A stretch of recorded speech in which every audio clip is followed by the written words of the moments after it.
About 100 people participated in a lottery to divide a 12-acre plot of sand dunes that would later become the city of Tel Aviv. History. Let's check it out. First on the list, we have Siegfried Fischbacher, born in Bavaria, Germany on June 13th, 1939, and Roy Horn, born in Oldenburg, Germany on October 3rd, 1944. However, the pair were more commonly known as simply Siegfried and Roy. If you haven't heard of them, or if you have and you just can't quite place where the name comes from, the dynamic duo are most well known for their time spent headlining the stages of Vegas, presenting their magic act to huge crowds of adoring fans. That is, of course, until the day this photo was taken, on October 3rd of 2003. In an effort to push themselves and their act to the next level, the pair had decided to bring in a third. No, not a third person, but a 400-pound, 7-foot-long Siberian tiger, affectionately referred to as Manticore. Well, actually, Roy had adopted the tiger as a cub, but by the time the incident occurred, it was massive. On the night of October 3rd in 2003, the trio was ready to go and began their performance under the bright lights of the big city. But unfortunately, the performance was cut short, as just minutes after this picture was taken, Manticore began to stray away from his performance, seemingly interested in the person sitting in the front row of the show. Roy placed himself between the giant animal and the crowd, commanding the tiger to turn around and go back to the act, but instead the animal refused. An altercation began, during which the tiger clamped its jaws forcefully around Roy's neck and dragged him 30 feet off stage as the crowd watched in horror. Eventually, they were able to remove the animal, and Roy did later recover from his injuries, but unfortunately the show did not. Roy maintained that the tiger did not attack him, but instead that the performer had suffered a stroke and that the animal's only intention was to bring him to safety. Next, we have the final moments of Carl Williams, depicted in a CCTV screen grab moments before his death. Williams, born October 13th of 1970, was a convicted killer and an illicit substance distributor from Melbourne, Australia. He had one wife, one child, and a brother. In 2007, Carl Williams was convicted of 3 killings as well as the illicit trafficking, and was later sentenced to serve 2 consecutive life sentences for his crimes in Barwon Prison in Victoria, Australia, with a 35-year period in which he would not be eligible for parole. His sentence was, however, cut short, as on April 19th of 2010, as Williams started reading the paper, he met the beginning of his end. It seems a fellow inmate by the name of Matthew Charles Johnson, seen in the photograph approaching from behind, holding the stem of an exercise bike, had discovered that Williams had been snitching to the officers, and he was not happy. With the same exercise bike stem, he beat Williams, who died of his injuries. The last photo of Lady Diana, along with her partner Dottie Fade and driver Henry Paul, is next on the list. The former princess, born July 1st of 1961 in Norfolk, United Kingdom, lived to be just 36 years old before she met her end in a car crash on August 31st, 1997. There have been multiple theories as to what caused the crash that took the lives of Diana, Fade, and Paul, but the 3 most popular are probably that it was 1, an accident caused by paparazzi flash blinding the driver, causing him to crash; 2, that the driver Henry Paul had been struggling with substance abuse and lost control of the vehicle due to being under the influence; and 3, that the crash was a cover-up, constructed by the royal family after the separation of Diana and former prince, now King, Charles. It has been speculated that Lady Diana was survived by a daughter she had previously hidden from the public, but this was never confirmed. Even after her death, many continue to recognize her regality, with a large amount of the British population even affectionately referring to the maiden as the People's Princess. Next, we have Jane Wicker, the Plane Dancer, also known as the Ballerina in the Sky. At the age of 44, Jane was at the top of the game in the extreme sport of wing-walking daredevil entertainment. On the 22nd of June in 2013, the mother of 2, along with her pilot, Charlie Schweckner, made their ascent in a small 50 HP Stearman airplane for what they believed would be nothing more than a routine act. But unfortunately, that was not the case. Things took a dark turn when the aircraft seemingly stalled in the air before plummeting and crashing on the ground, with the pilot at the wheel and Wicker on the wing. Upon impact, the plane burst into flames and the pair were killed instantly. only. Schwenker, the veteran pilot, had been flying for the Circus Air Show since 1990, 23 years, and Wicker was survived by her 2 sons and fiancé. Up next, at our halfway point, we have the last ever photo taken of R. Bud Dwyer. The American politician, born November 21st of 1939, served as a member of the Pennsylvania State Senate from 1971 to 1981, and as a Pennsylvania treasurer from 1981 to 1987, during which time he was charged with 5 counts of mail fraud, 4 counts of racketeering, and 4 counts of perjury conspiracy to commit bribery. Later, in 1986, the disgraced politician was found guilty and convicted of 11 counts of conspiracy, mail fraud, perjury, racketeering, and accepting bribes. Dwyer's sentencing date was scheduled for January 23rd of the following year, but as you've probably guessed, he never made it to court. On January 22nd of 1987, just 1 day before Dwyer was scheduled to receive his sentence, he called for a news conference to be held in the Pennsylvania State Capitol building, as well as for said conference to be broadcasted live across the state, which it was. Reporters jumped at the opportunity to have one final chance to question Dwyer before sentencing, but little did they know that this would be the last time anyone would ask Dwyer anything, as halfway through the broadcast, ex-treasurer reached into an envelope and pulled out a weapon and ended his life. The really sad part is that Dwyer had maintained that he was innocent throughout the entirety of his court case, and it was only after his death that it was discovered he'd been framed for the whole thing. Next up, we have a photograph depicting the final moments of 2 Dutch service technicians. On October 29th of 2013, the 2 men made their way up to the top of a turbine for some maintenance work, and when they arrived at the top, a fire broke out, blocking the only chance of escape for both Dan Kaus and Aaron Cortus. The 2 can be seen embracing between the 2 blades of the giant windmill just moments before they met their separate ends. One of the men decided to leap from the structure and was later found in a field below, and the other found inside the charred remains of the turbine when firefighters were eventually able to make it up to the scene of the fire. The 2 men were members of an incredibly close-knit village near Amersfoort in Netherlands, and their deaths are said to have caused a profoundly deep sense of mourning within the communities. The Hindenburg is next up on the list. Commonly confused for a blimp, the long airship was actually a conventional Zeppelin design, meaning that the Hindenburg contained an internal framework to maintain its shape, while blimps rely on only internal air pressure. The airship was the pride of 1937 Germany when it was launched on May 6th of that year, carrying 36 passengers and 61 crewmen. However, the joyous moment was short-lived, as not long after its ascent,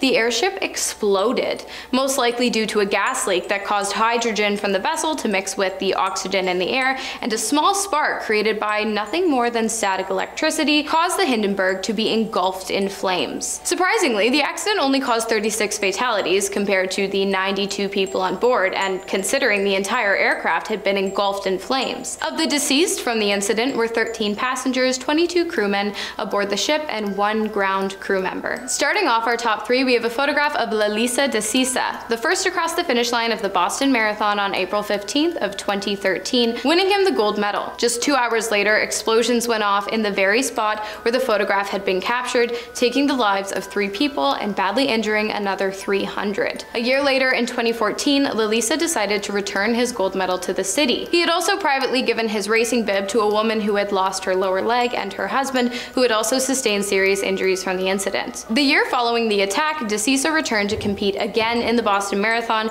saying that sports hold the power to unify and connect people all over the world, and that they should never be used as a battleground. He also wanted to show that he was not scared, and he did just that, as in his 2015 do-over, he won for a second time, finishing even faster than he did the previous year. Next up, we have an aerial view shot looking down on Hiroshima and its people just moments before the 5-ton nuclear weapon, nicknamed Little Boy, dropped from the Enola Gray airliner onto the town and its civilians, releasing an explosive force equal to 20,000 tons of TNT, causing mass catastrophic destruction and the instant deaths of an estimated 80,000 people, and the prolonged deaths of thousands more due to radiation poisoning. It has also been estimated that 90% of the city was wiped out that day, the 6th of August in 1994. And the attack was followed up just 3 days later when another atomic bomb, nicknamed Fat Man, was dropped on Nagasaki, releasing a similar explosive force, this one being equal to the force of 21,000 tons of TNT. And coming in at number 1, we have a photograph of Archduke Franz Ferdinand and his wife Sofia Chotek, taken June 28th in 1914 of Sarajevo, Bosnia. Just moments after this photo was taken, the Archduke was assassinated directly in front of his wife by 19-year-old Bosnian Serb nationalist Gavrilo Princip. Although the Archduke, heir to the Austro-Hungarian throne, was not the most popular royal at the time, what happened following his death was unprecedented global warfare, the war to end all wars, which would later come to be known as World War I. War was officially declared on July 28th of 1914 and lasted for 4 years, coming to an end on November 11th in 1918. But even after the Great War, as it has been referred to, was finished, the repercussions sent shockwaves throughout nations that extended into the second, even more devastating World War II. Coming in at number 10 is Anne Frank's attic. For those of you who don't know, Anne Frank was a German-born Jewish girl who kept a diary in which she documented life in hiding from 1942 to 1944 during the German occupation of the Netherlands in World War II. She wrote every day in her diary about her life from her family's hiding place in an Amsterdam attic. Her diary was eventually published, and it's now one of the world's best-known books.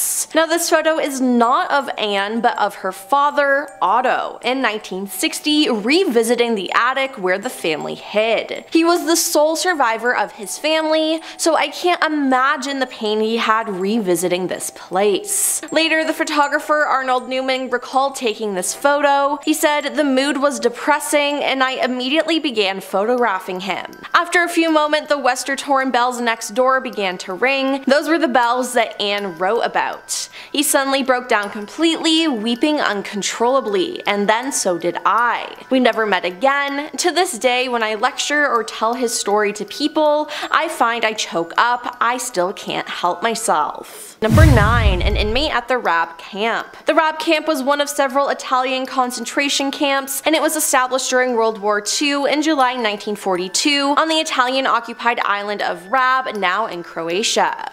Estimates of the Commission for Determining the Crimes of the Occupiers say 4,641 detainees died at the camp, including 800 inmates who died while being transported from Rab to other concentration camps in Italy. In July 1943, after the fall of the fascist regime in Italy, the camp was closed, but some of the remaining Jewish prisoners were deported by German forces to the extermination camps. Under Italian Army Commander Mario Rotatta's watch, the ethnic cleansing and violence committed against the Slovene civilian population included summary executions, hostage-taking and ending the hostages' lives, reprisals, and the burning of houses and villages. Slovenes and Croatians suffered from cold and hunger in open-air tents, surrounded by barbed wire fence and guarded towers. At its peak, there were up to 15,000 internees. Conditions at the camp were described as appalling, filthy, muddy, overcrowded, and swarming with insects. This photo just shows how much suffering they went through.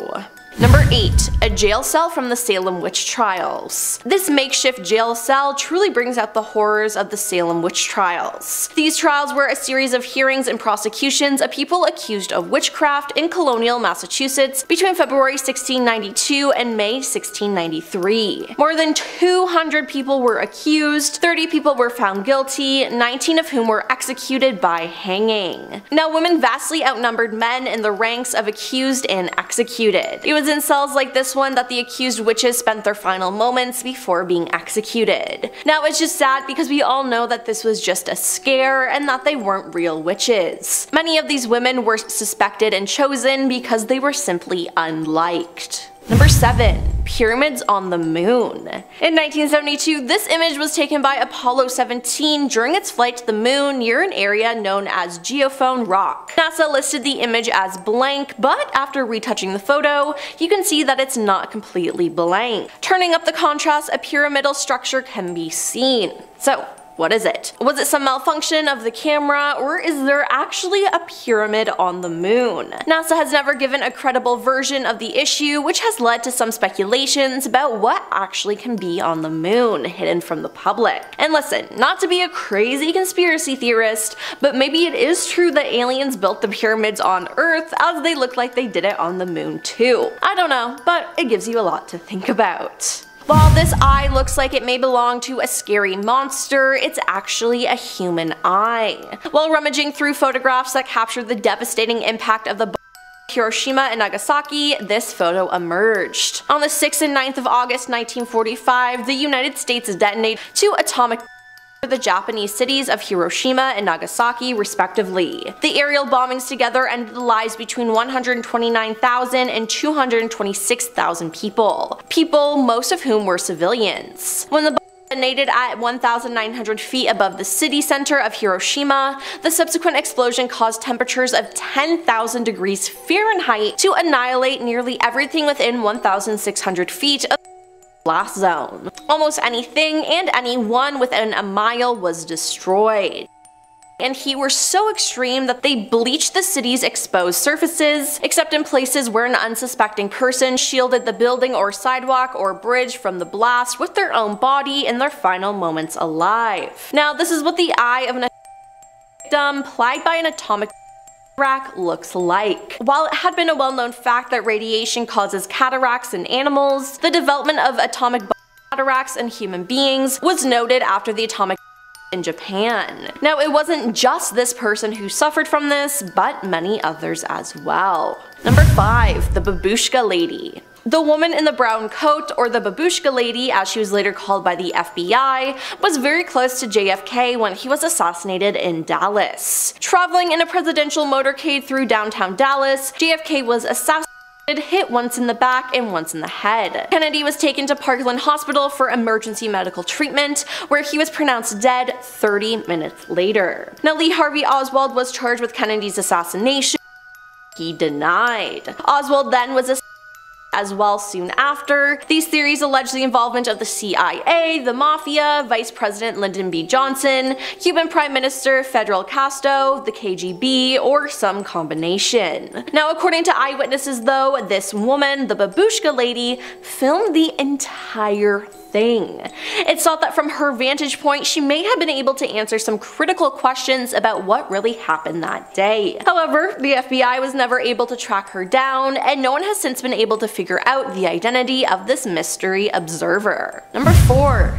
Human zoos. Yes, you might have thought that zoos were strictly for animals, but once upon a time there were human zoos, which I personally find disgusting. Now, this photo was taken in 1904, where the US government imported 1,300 indigenous Filipinos from different tribes to display at the St. Louis Exposition in 1904.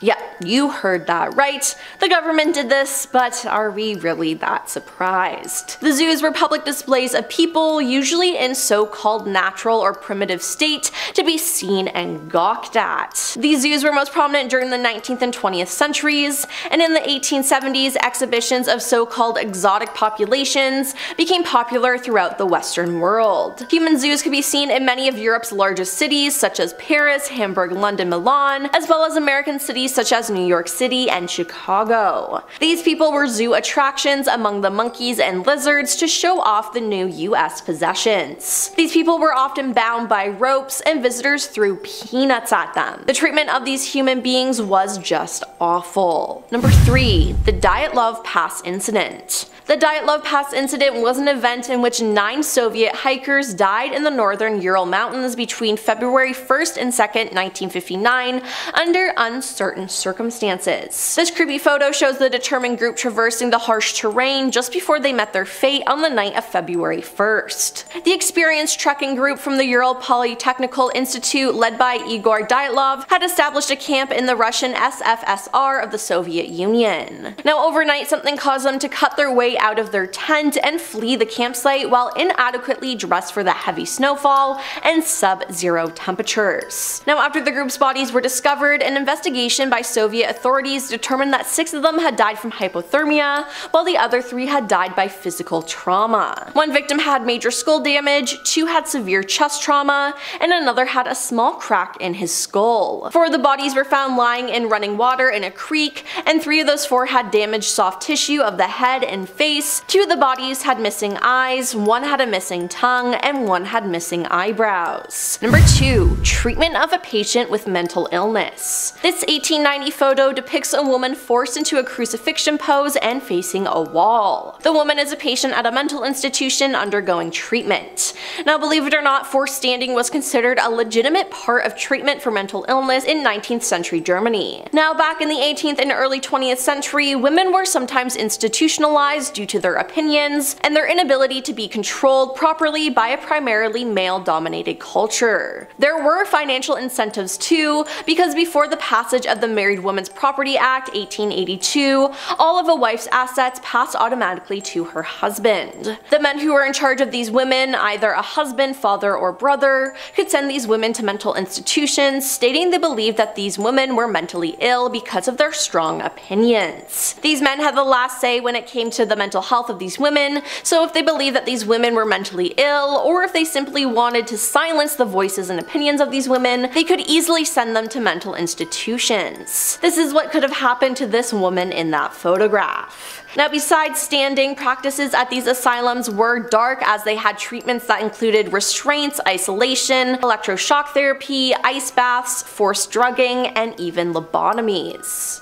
And coming in at number 1 is mustard gas tested on American military. Mustard gas is a type of chemical warfare agent, and as a chemical weapon, mustard gas was first used in World War I. In 1943, the US Navy exposed its own sailors to mustard gas. Now, officially, the Navy was testing the effectiveness of new clothing and gas masks against the deadly gas that had proven so terrifying in the First World War. Young men were approached after 8 weeks of boot camp and asked if they wanted to participate in an experiment that would help shorten the war. Obviously, they said yes, but they didn't know what they were signing up for. Only when the boys reached the research laboratory were they told the experiment involved mustard gas. Now, the participants, almost all of whom suffered several external and internal burns, were ignored by the Navy and in some cases were threatened with the Espionage Act. In 1991, the reports were finally declassified and taken before Congress. Kicking off our list at number 10, the reindeer gift. We'll turn the clocks back to 1941 right off the hop. When the Germans were attacking the Soviet Union, it was of course one of the biggest attacks in history. Britain and the United States had to send over weapons, supplies, anything really, just to keep them afloat, just to keep them in the fight. Now, they sent these supplies through the Arctic Circle, that was the only route, but of course it was littered with U-boats, you know, war stuff. So thankfully the British HMS Trident was there to watch the waters, and in turn the Soviets were able to fight on. As a gift, as a thank you rather, the Soviets sent the captain of the Trident, they sent him a live reindeer that the British of course had to accept because it was ill-mannered if you don't. So they had to keep a 6-foot tall, real-life living reindeer on a submarine. Must be comfortable, awesome. Imagine the smell. Her name was Pollyanna and they brought her on board through a torpedo tube. She was tiny, she's the cutest little thing. She was a crew member for 6 weeks, which is honestly hilarious because you know some of those guys got way too attached, you know for sure. She slept better than most, if I'm being honest. She shared her room in the captain's quarters. Again, imagine the smell. I don't know, is it worth it? I've always wanted a baby goat growing up, so this is kind of the closest thing. I'm jealous, I'm weirdly jealous. Number 9, Stalin Photoshop. Deep fakes are getting out of hand. I have no idea what's real or what's fake anymore. To be honest, I'm not even Taylor. I'm actually Olivia doing a list right now, but it's been deep faked so well that you believe it. Modern technology is really making it hard to tell what's real and what's not, but it goes back. Back in 1939, a photo of Stalin was published, and he looks normal. He actually looks kind of great. Some would say he looks way too good. You know what I mean? He was touching up photos as far back as 1939, just airbrushing, just digitally removing all those zits and stuff. Like, really? That far back? But even if you got a photo with Stalin, there's a chance that you yourself would be digitally removed. Like Nikolai Yevtsov, for example, the leader of the NKVD. He was in a photo with Stalin, but around 1937, Nikolai was responsible for orders that had over 1 million people arrested, so it wasn't ideal to be in a photo with Nikolai at the time. So he was denounced, imprisoned, and he died in 1940. So Stalin had him digitally erased and replaced in a photo.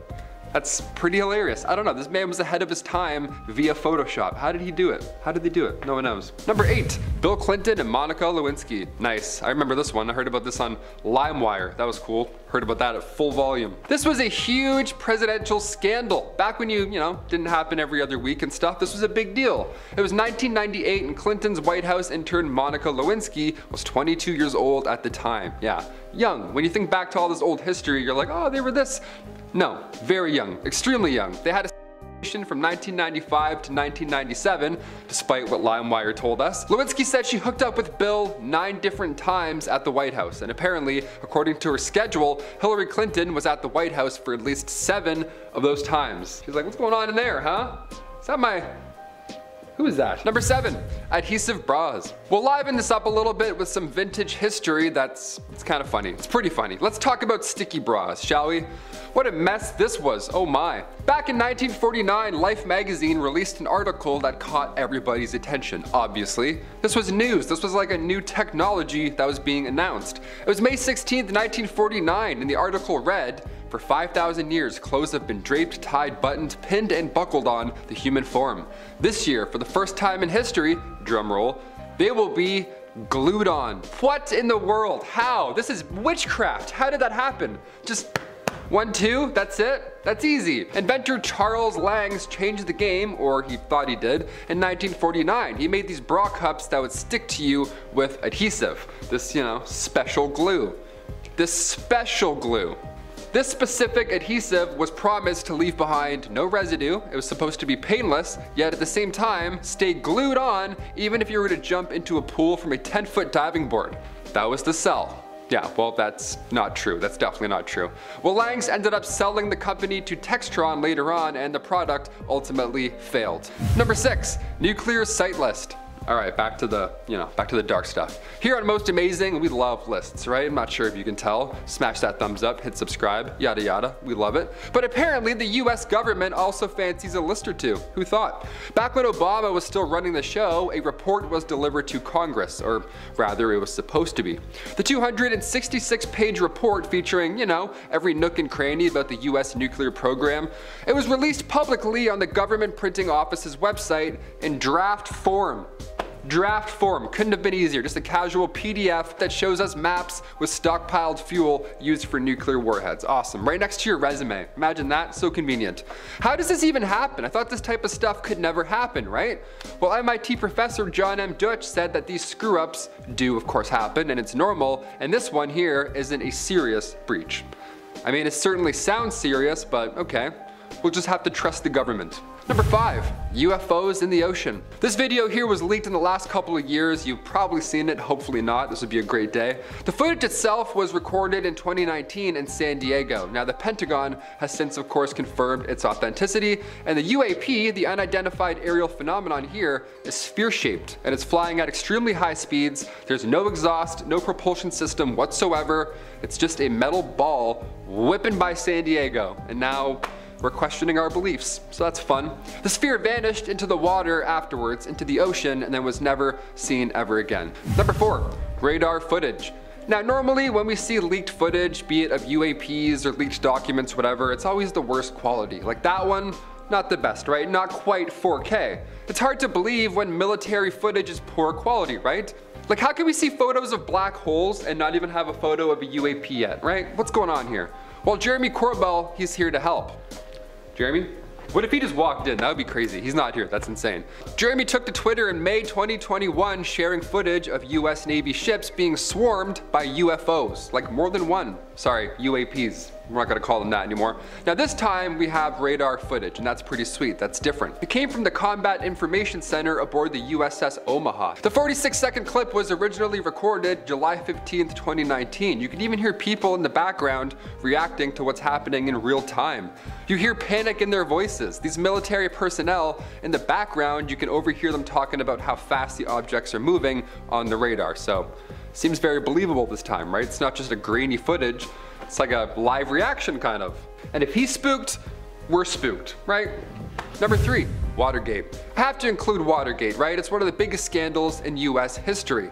Right in the middle of 1972, there were 5 men who were all arrested for breaking into the Democratic National Committee headquarters at the Watergate Hotel in Washington, D.C. It was clear that they intended on bugging the place, right? It was fishy, it was obvious, they looked like spy kids, right? They were up to no good. Now, as the year went on, the election came closer and closer, and all of a sudden, out of the woodwork comes this anonymous source who fed information to Washington Post that the Watergate bugging incident was a massive campaign of political spying and sabotage kicked off by none other than President Nixon himself. It was kicked off by his re-election and directed by officials of the White House. It was a whole planned thing. Now, despite this information leak and it being reported to the news, Nixon was still re-elected.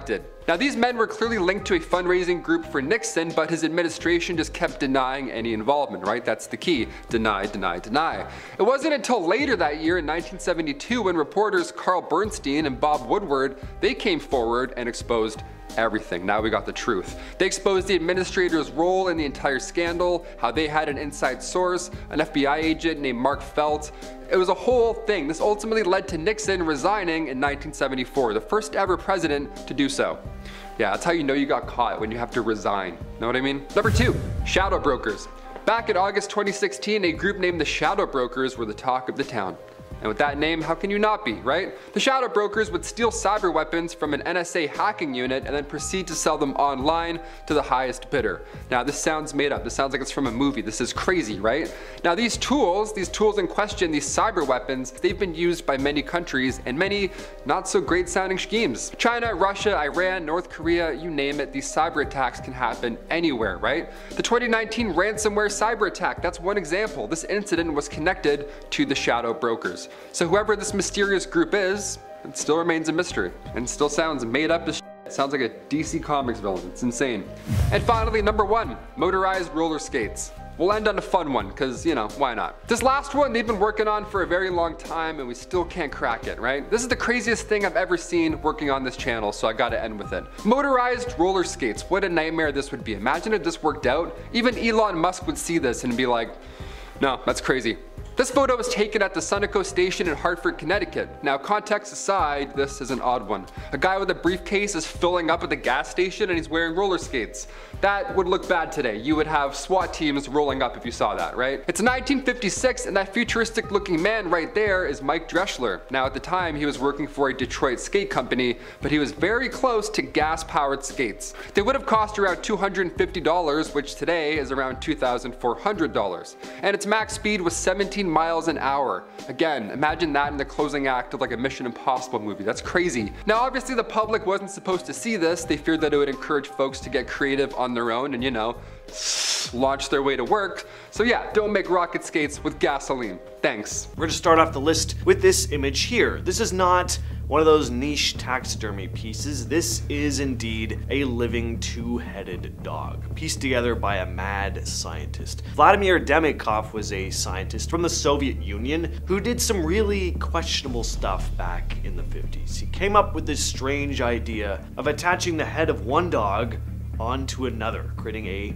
two-headed dog. Now, why? Well, he wanted to figure out more about organ transplants and see how the body would react to these surgeries. From a pure scientific perspective, what he did was kind of a big deal. It was about pushing the limits of what doctors could do back then. But is it incredibly creepy and unethical? Absolutely. This sparked a huge ethical debate. Seemed like some bizarre freak show rather than an ethical scientific pursuit, and people got pretty upset about it. Playing around with life like that, creating these weird creatures just for the sake of curiosity, it didn't sit well with a lot of folks, and unsurprisingly, the dogs didn't live very long after these experiments. So while Demikov's work was kind of groundbreaking, it was also just downright cruel. You know what's downright cruel to us is if you don't subscribe to this channel. I mean, what are you waiting for? It's free, we got awesome videos coming your way on the daily, so don't miss out.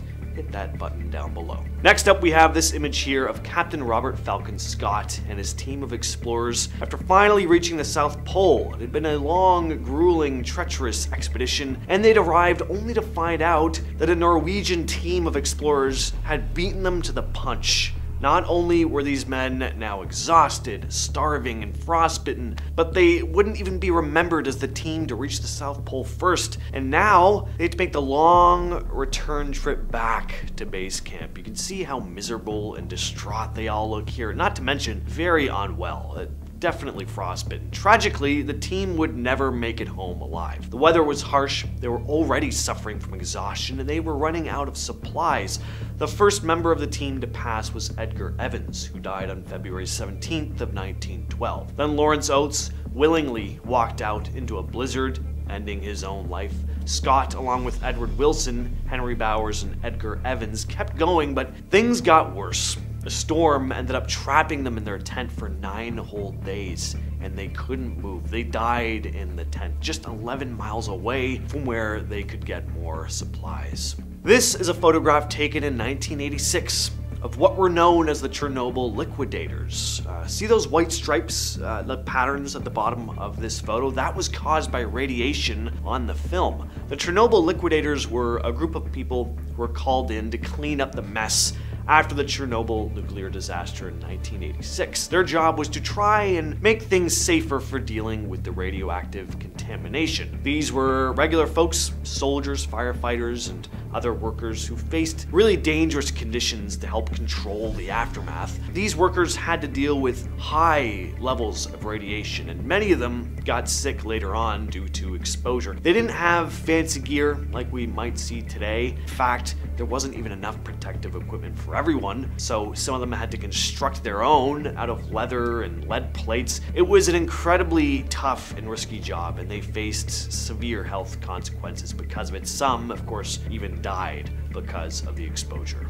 Alright, this is a pretty famous photograph in the world of paranormal photography, and for good reason. This picture has a pretty chilling tale behind it. It's a very classic kind of ghost story. Back in 1924, during a routine voyage, tragedy struck the SS Watertown when 2 crew members, James Courtney and Michael Meehan, lost their lives and were buried at sea. 2 men had been sent to the ship's interior cofferdam to clean and do repairs, but they were unaware there was poisonous gas leaking into the area they were working in, and they died inhaling the fumes. What followed was this series of events that would go down in maritime history as one of the eeriest tales ever told by seafarers. After the burial, the remaining crew reported an unsettling sight. They claimed to see ghostly faces appearing in the water alongside the ship, and the faces looked just like Courtney and Meehan. One crew member managed to snap the famous photo that is now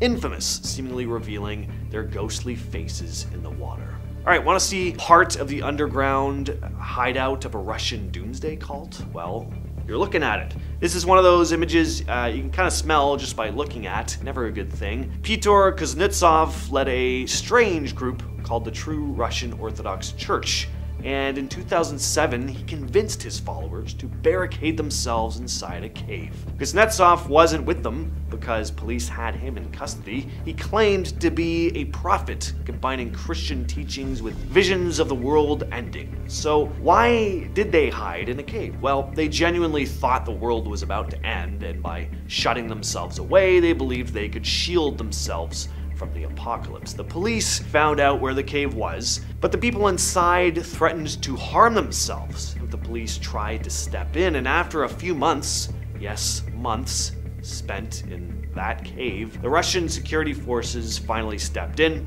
2 members had actually already died in the cave and were creating dangerous fumes for the folks that were still alive. Awful. Eventually, though, they were hauled out of there. Does this look like a place you'd want to spend the night in? Probably not. It's run down, clearly abandoned. It'd probably be squatters, and there's no furniture. But even worse than all of that, this is said to be one of the most haunted places in Italy. In the quiet village of Kona stands an abandoned house known as Villa Magnoni, left vacant and untouched now for many years. Its windows, aside from one, are completely sealed up. Back in the late 80s, a group of curious young men decided to venture into this abandoned mansion. They actually managed to break in, but once inside, they heard something. It was the distant sound of children singing. At least that's what it sounded like, and it was seemingly coming from the garden. They went outside to investigate, but when they got there, it was completely empty. As they were looking around, an old woman suddenly appeared in the window above them in the house. She scolded and insulted them, demanding they leave the premises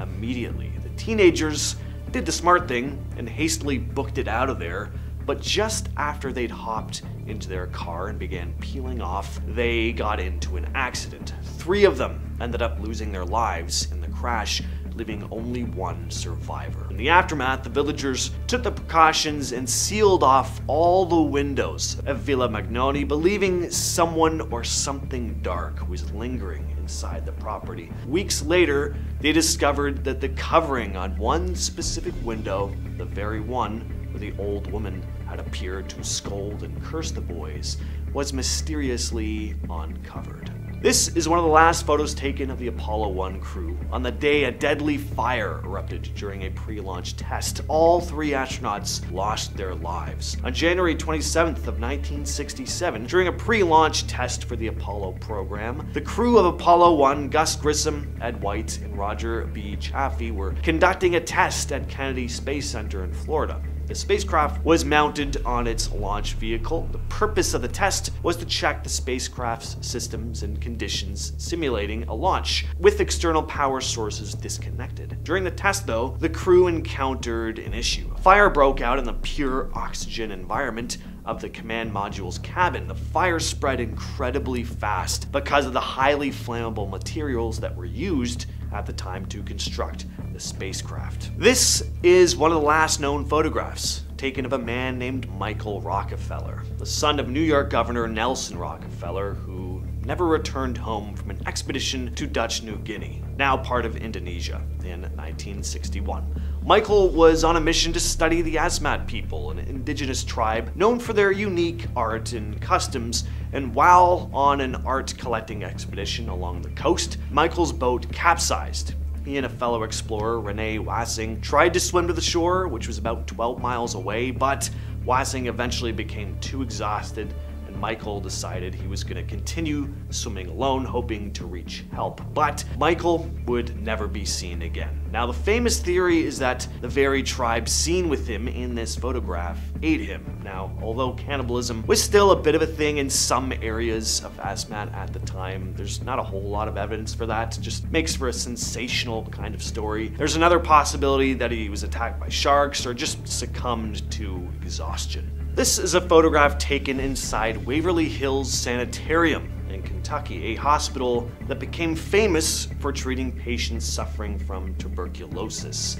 So yeah, a lot of people died there. It opened in 1910 to treat people with the deadly lung disease. Back then, there wasn't a cure for tuberculosis, so the sanitarium focused on providing fresh air and sunlight, thinking it might help patients get better. As the years went by, better treatments for tuberculosis came along, and the need for places like Waverly Hills decreased. The sanitarium eventually closed in 1961. After that, it went through various uses. It was an old folks' home for a short time. Nothing really stuck, though. Now, what makes Waverly Hills famous, or maybe infamous, is its reputation for being very haunted. Over the years, people started to tell stories about strange things happening there. Glowing orbs, the sounds of disembodied coughs, footsteps making their way down the empty halls. One of the most famous stories is about a ghostly figure named Timmy. According to the tale, Timmy was a little boy who stayed at Waverly Hills and died there. People claim to have heard a child's laughter and seen a shadowy figure resembling a young boy. Because of all these stories, Waverly Hills has become pretty popular for ghost hunters.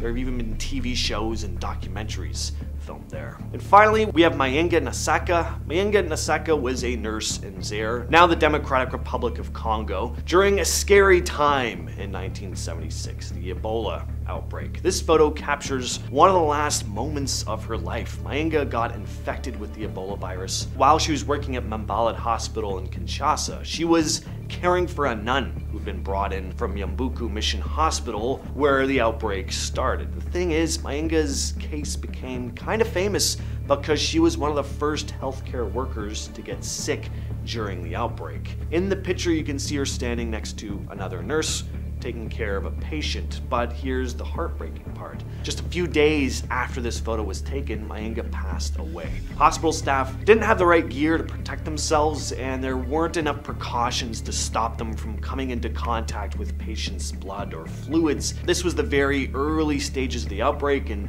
people didn't know how dangerous the virus really was at the time. So the first photo we're taking a look at is this one here. On February 3rd of 1959, musicians J.P. Richardson, also known as the Big Bopper, Richie Valens, and Buddy Holly tragically died in a plane crash near Clear Lake, Iowa, in what is famously known as the day the music died. This is the last photo taken of the three before boarding their final flight. The musicians had been traveling on a small Beechcraft Bonanza airplane, chartered after their tour bus broke down. The plane, piloted by Roger Peterson, took off from the Mason City Municipal Airport en route to Hector Airport in Fargo, North Dakota. The weather conditions on the night of the crash were poor, with a combination of snow, sleet, and fog, and despite these conditions, the flight took off anyway. The plane crashed only a few minutes after takeoff, around 1 a.m., into a cornfield near Clear Lake. There were no survivors. If you like videos just like this, creepy paranormal stuff, cryptid stuff, ghost stuff, we got it all, so hit that subscribe button and don't miss out. Next on the list is the 1943 glider crash. This is the last photograph taken of William D. Becker, the former mayor of St. Louis, along with several other prominent men in the community, right after boarding a brand new Waco CG-4 glider, manufactured by William B. Robertson, also pictured here. This was going to be the first public demonstration of the aircraft taking flight. Spectators watched from Lampert St. Louis Airport as the men boarded the glider, and what they didn't know was that they were witnessing the last moments of these men's lives. The glider was taxied by a plane to a runway for takeoff. They took flight, and once ready to allow the glider to glide, the towing cable was released. Almost immediately after the glider was released, though, something terrifying happened. Its right wing completely snapped off. Now, a wing snapping off of an aircraft spells disaster no matter what type of aircraft it is, but keep in mind these gliders were engineless, created specifically for the war efforts to be released like this and then glide down, usually into enemy lines. So now, completely on its own and missing a wing, there was no way for it to make a safe landing. It just plummeted towards the earth, crashing into the ground. All 10 men aboard died on impact. Next up, we have the death of Robert Overacker. Robert Overacker was a daredevil from Camarillo, California. At 12:35 p.m. October 1st, he attempted to go over Niagara Falls on a jet ski with the intention of raising awareness about the homeless. And during his attempt, Overacker wore a life jacket and was carrying a flag promoting a charity for the homeless.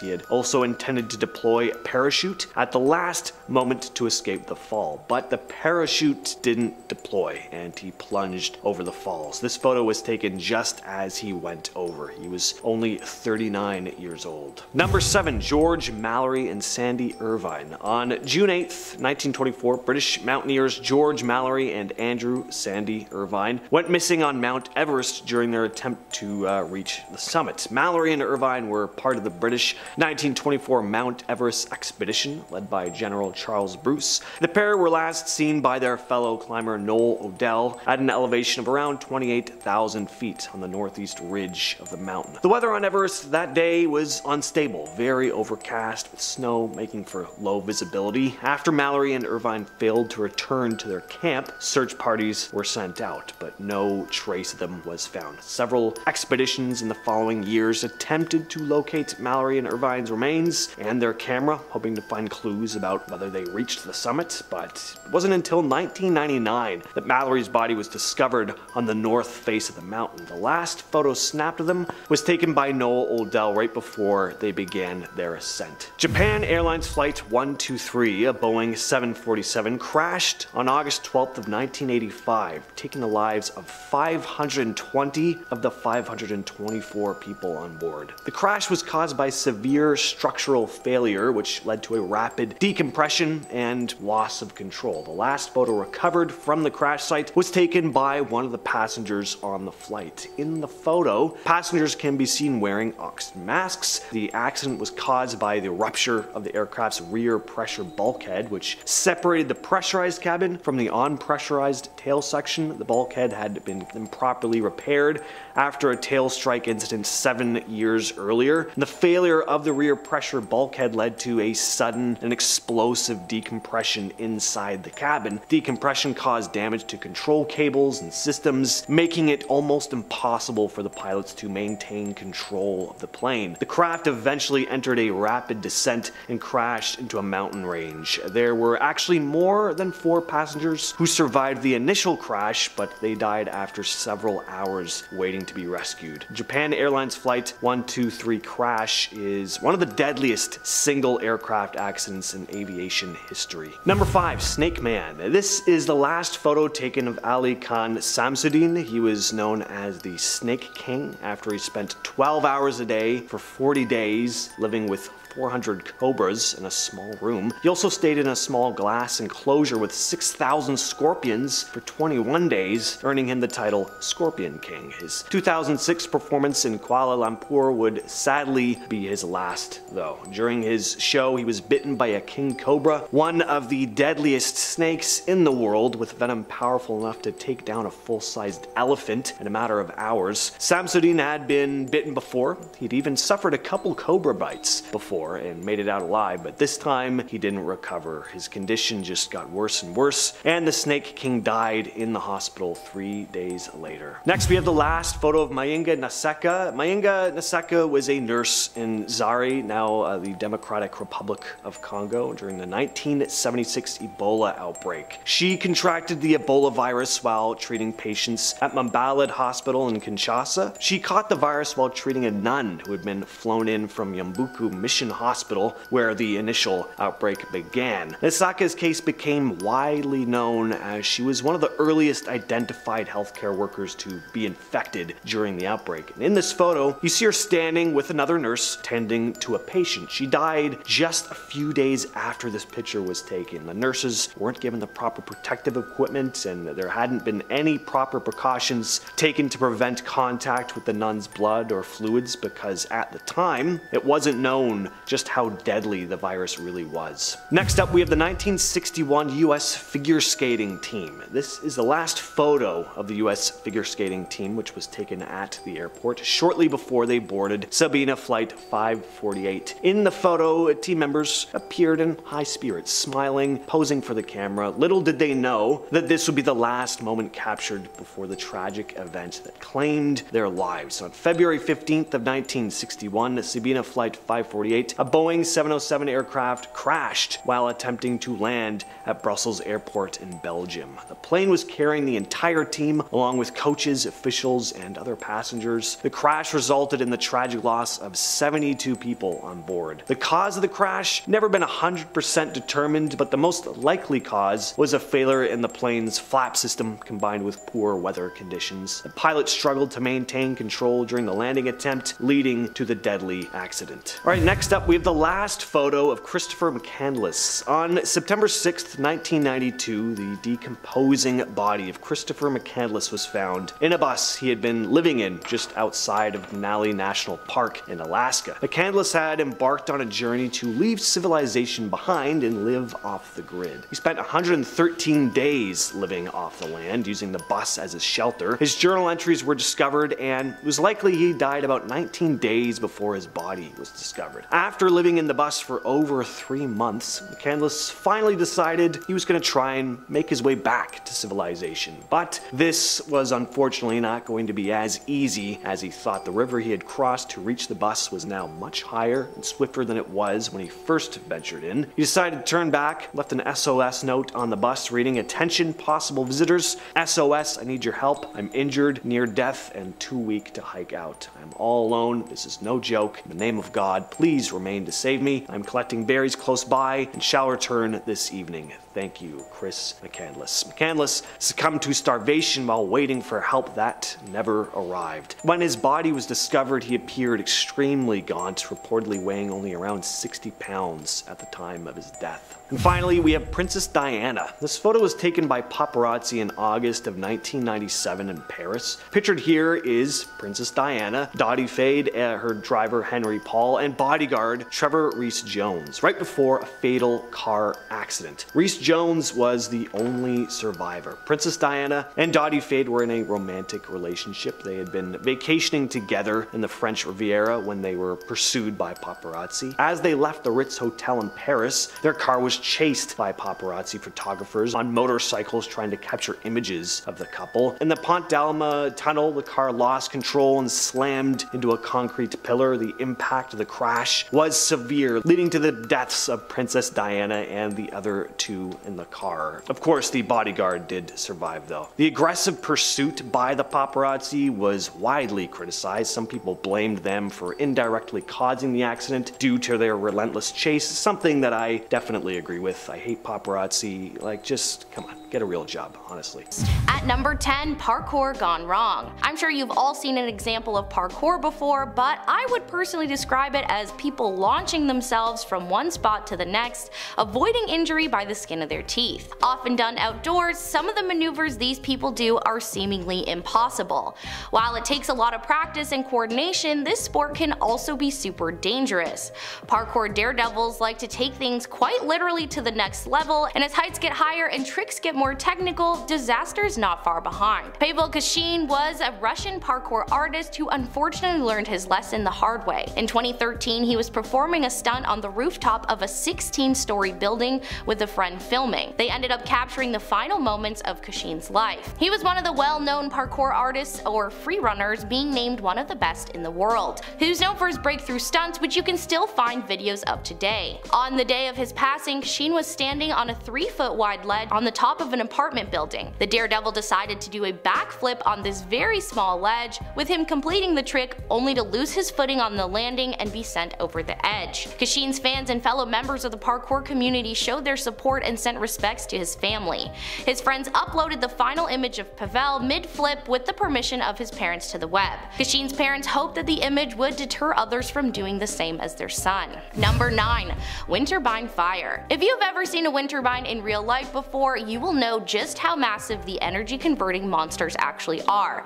In October 2013, 2 workers were doing routine maintenance to a 67-meter high turbine in Oltensplaat, Netherlands. Don't come for me, I know I butchered that name, but while they were doing this maintenance, a fire broke out, quickly engulfing the only escape route, trapping the workers high above the ground. Due to the height of the fire, the firefighters had a hard time reaching the fire to put it out, so a specialized crew of firefighters were called in with a large crane. Unfortunately, this took hours, which the technicians did not have. In their last moments, a photo of the tragedy was snapped, and in it you can see the turbine in a blaze, but you can also see the 2 workers embracing in their final moments. The image just amplifies how big the turbine actually is and shows how hopeless a rescue mission would have been. The men were just 19 and 21 at the time. One tried one last effort to survive, with one man jumping from the wind turbine in the last effort to save himself, and the other tried to scale down the side only to be caught up in the blaze. The man who jumped was found in a field next to the turbine, and the other was found when firefighters were able to finally climb to the turbine. The cause of the fire is unknown, but believed to be a short circuit. While this freak accident ended up taking 2 lives, the tragedy led to a political inquiry into safety precautions for wind turbine maintenance crews. Their final photo together was sad, but it was nice that in their final moments they did have each other. Number 8. Racing to disaster. Gary Box was one of the many firefighters who was there on 9/11, risking it all in order to save lives. Unfortunately, he was also one of the many who never made it home after that day. Hours before heroically losing his life, Box was photographed racing towards the disaster. The image was taken in the Brooklyn Battery Tunnel by a pedestrian in their car. Their engine got stuck in the traffic of the tunnel, so in full gear, carrying as much as they could, Box and the rest of his crew started running on foot to ground zero. Gary was 35 at the time, and his remains were never recovered. All images taken that day I'm sure have something haunting about them, but knowing how little time he had left is another level. At number 7. Ronaldo Dagsa. He was a Filipino politician, a member of the peacekeeping action team, and a corporal in the Philippine Marine Army Reserve Command. Now this photo is not of DeGsa before he passed, but due to how haunting it is, I still had to include it.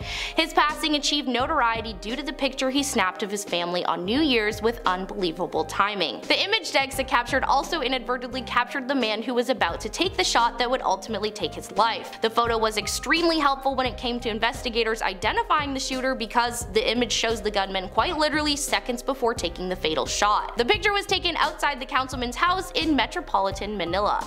The photo led to a quick arrest of the shooter as well as his accomplice. Apparently the suspects were known car thieves out on bail, likely holding a grudge against DeGsa, who had the men arrested a year earlier. It is extremely sad that DeGsa unknowingly captured his own final moments, especially with his family being right there, but at least they were able to use it to catch the gunman. Number 6. Discount flight. Keith Sapsford was from Randwick, New South Wales. He passed away just 14 years old with his final moments caught on camera.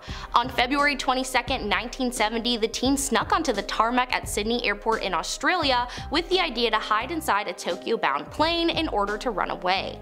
Unfortunately, Sapsford would never make it to Tokyo.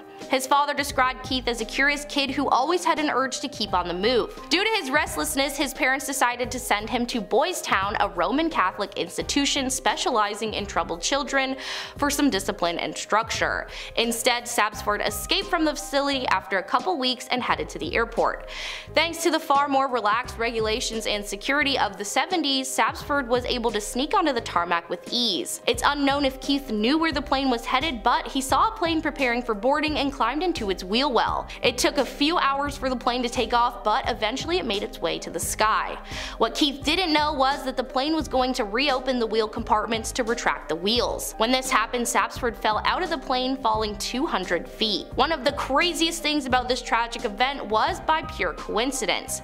Photographer John Gilpin was simply taking pictures at the airport when he unknowingly snapped a pic at the exact same time Sapsford was falling from the plane. I bet when he developed that roll of film, he was totally surprised. His father later said, "All my son wanted to do was see the world. He had itchy feet and his determination to see how the rest of the world lives cost him his life." Obviously what happened to Keith was a tragedy, but the photo captured by Gilpin is remarkable as well as haunting. At number 5. Fatal Friend. Brittany Gargle and Cheyenne Antoine were the best of friends until they weren't. Apparently Brittany was extremely hardworking. At 16 she was juggling school and 2 jobs. Antoine had a rough upbringing with her parents falling into substance use. Cheyenne grew up in foster care. At 15, Antoine's mother passed away, and to cope with the news she got involved with some dangerous company, also falling into substance use. That's when the two girls met, and Brittany helped Cheyenne manage her feelings and the two became close.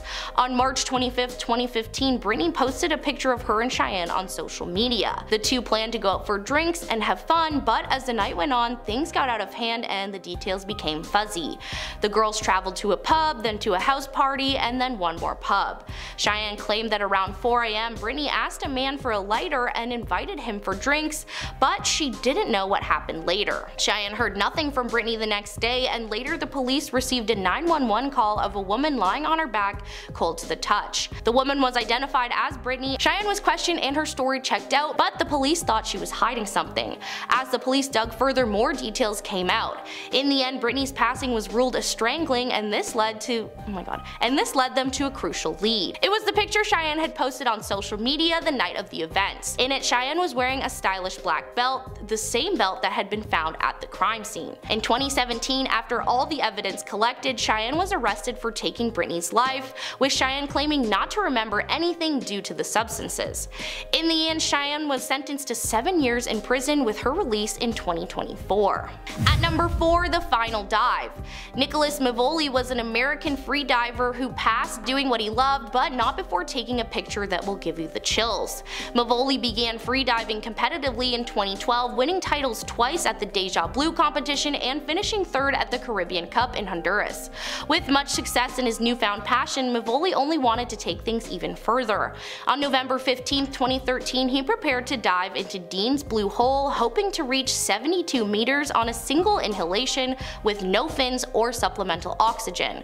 Surrounded by 15 other athletes and observers as well well as 5 safety divers, he submerged face first, looking like a human arrow diving into the darkness that would ultimately end up being his last dive. Mike Board, freediving record holder, said diving into a depth with no fins, that's a hard physical dive. I was thinking, okay, he's going to have a hard time getting up. Yet, after a dive of 3 minutes and 38 seconds, Mavoli shot back up to the surface. Unfortunately, instead of celebrating the dive, things quickly turned into a nightmare. Mavoli ripped off his goggles, flashed the OK sign, and attempted to complete surface protocol that would make the attempt official by saying, "I am okay." But he wasn't. His words came out jumbled and his eyes were wide and blank. This moment was captured on camera, and the blank fear in the diver's eyes is frightening. He lost consciousness and never regained it after suffering a pulmonary edema. Number 3. Dyatlov Pass Mystery. The Dyatlov Pass incident was the event in which 9 Soviet trekkers passed away in the northern Ural Mountains between February 1st and 2nd, 1959 in uncertain circumstances.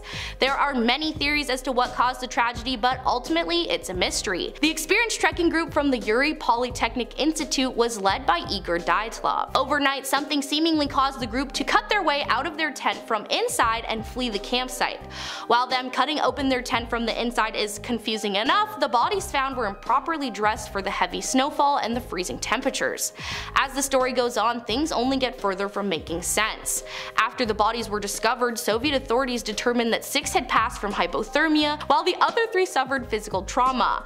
1 had major skull damage, 2 severe chest trauma, and another had a small skull fracture. 4 of the bodies were found lying in a creek, and 3 of those bodies had soft tissue damage to the head and face. 2 bodies were missing eyes, 1 missing a tongue, and another had missing eyebrows. Now, if it had just been the hypothermia, this case would be totally different, but what the heck did all this physical damage in the middle of nowhere? While we aren't sure exactly what went down, there are lots of pictures of the group's final days as well as plenty of theories. There was a new investigation opened in 2019 calling it an avalanche, but I don't know still. Does an avalanche really remove your tongue and eyeballs? Number 2. Miracle of the Andes. On October 13, 1972, Uruguayan Air Force Flight 571, chartered by an amateur rugby team, crashed into the Andes Mountains. The wreckage of the crash was not located for more than 2 months. There were only 16 out of 45 who survived the whole thing, with the incident gaining international attention after it was revealed the survivors had resorted to cannibalism. Due to the bad weather, the pilot of the plane misjudged their location, and the plane ended up striking a mountain, losing both wings before crashing into a remote valley of Argentina, near the Chilean border. A search party was sent out, but due to the white plane on the white snow, it was unable to be spotted from above. After 8 days, the search was called off, thinking there were no survivors, though later rescue efforts were taken over by family. There were initially 33 survivors, but due to the elements, injuries, and an avalanche, the numbers were shrinking. Several survivors surveyed the area for an escape route. On December 12th, almost exactly 2 months since the crash, 3 men set out to go find help. Though one did return to the crash site after a difficult trek, the other 2 men finally came across some people. It was December 20th now, and the people they found alerted the authorities. On December 22nd, 6 survivors were flown to safety, but bad weather meant the remaining 8 waited until the 23rd. There are photos from both before the crash of the group. On the plane and after of the group surrounding the fallen plane, as well as books and a movie about the incident. And at number 1, solo hike. In 2014, 2 women, Chris Kremers and Lisanne Froon, were visiting Panama from the Netherlands, and on April 1st they went on a walk through the scenic forest near the Baru volcano, only to never return. Alarm was raised the day after they didn't return from their hike, and a search party was sent out right away, only to find no sign of Kremers or Froon. A while later, a local woman found Froon's backpack. In the bag they found her camera, 2 pairs of sunglasses, some cash, her passport, a water bottle, 2 bras, and both the women's phones. Probably the most concerning they found were the final images taken on the camera. All of the photos from April 1st are just the 2 women exploring the jungle. Then there are no pictures until April 8th, when 90 unsettling pictures were taken with the flash in the middle of the jungle, timestamped between 1 and 4 a.m. Most of these images are of complete darkness and the jungle floor, but there are two very alarming pics. One shows some of the women's belongings on a rock, and the other looks like the back of Kremer's head with what appears to be bloodstain in her hair. Something else suspicious about the camera is that image 509 was missing, with 508 being the last of them looking okay, and image 510 being the first in the darkness days later. They found a pelvic bone and a foot still inside a boot. Froon's bones appeared to decompose naturally, but Kremer seemed to be stark white as if they'd been bleached, further leading to question if someone else was involved.